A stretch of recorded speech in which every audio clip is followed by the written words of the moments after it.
ఒక పట్టణంలో ఒక ధనవంతుడుండెను. అతడు ఊదరంగు బట్టలను, సన్నారపు వస్తువులను ధరించుకుని ప్రతిదినము బహుగా సుఖపడుతుండేవాడు. అతను నచ్చిన భోజనం తింటూ, అతనికి నచ్చినట్టుగా అతని జీవితకాలమంతా సుఖం అనుభవిస్తూ ఉండేవాడు.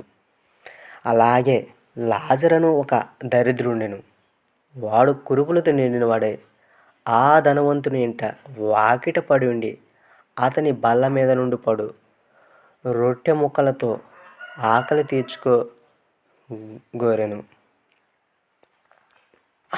ఆ దరిద్రుని కురుపులను కుక్కలు వచ్చి నాకెను. ఆ ధనవంతుడు ఆ దరిద్రుని పైన జాలి చూపక ఉండేవాడు. ఆ దరిద్రుడు చనిపోయి దేవదూతల చేత అబ్రాహాము రొమ్మున ఆనుకొనుటకు కొనిపోబడెను. ధనవంతుడు కూడా చనిపోయి పాతిపెట్టబడెను. అప్పుడతడు పాతాళంలో బాధపడుచు కనులెత్తి దూరం నుండి అబ్రాహాము అతని రొమ్మున ఆనుకొని ఉన్న లాజరును చూచి, తండ్రివైన అబ్రామా, నాయందు కనికరముపడి తన వేళకొనను నీళ్లలో ముంచి నా నాలుక చల్లార్చుటకు లాజరును పంపుము. నేను ఈ అగ్నిజ్వాలలో యాతన పడుచున్నానని కేకలు వేసి చెప్పెను.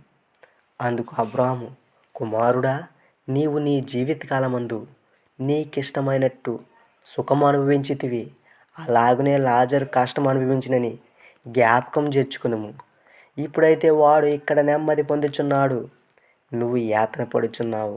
అంతేకాక ఇక్కడి నుండి మీ యొద్దకు దాటగోరు వారు దాటి పోజాలకున్నట్టు, అక్కడ వారు మా యొద్దకు దాటి రాజాలకున్నట్టు మాకును మీకును మహా అగాధముంచబడి ఉన్నదని చెప్పెను. అప్పుడతడు, తండ్రి, అలాగైతే నాకు 5 సహోదరులు ఉన్నారు. వారు ఈ వేదనకరమైన స్థలములకు రాకుండా వారికి సాక్ష్యం ఇచ్చుటకే నా తండ్రి ఇంటికి వారిని పంపవలనని నిన్ను వేడుకొనుచున్నానెను. అందుకు అబ్రాహాము, వారి యొద్ద మోషే ప్రవక్తలు ఉన్నారు, వారి మాట వినవలెనని అతనితో చెప్పగా, అతడు, తండ్రివైన అబ్రామా, అలాగ అనవద్దు. మృతుల నుండి ఒకడు వారి యొద్దకు వెళ్ళిన యెడల వారు మారుమనసు పొందురని చెప్పెను.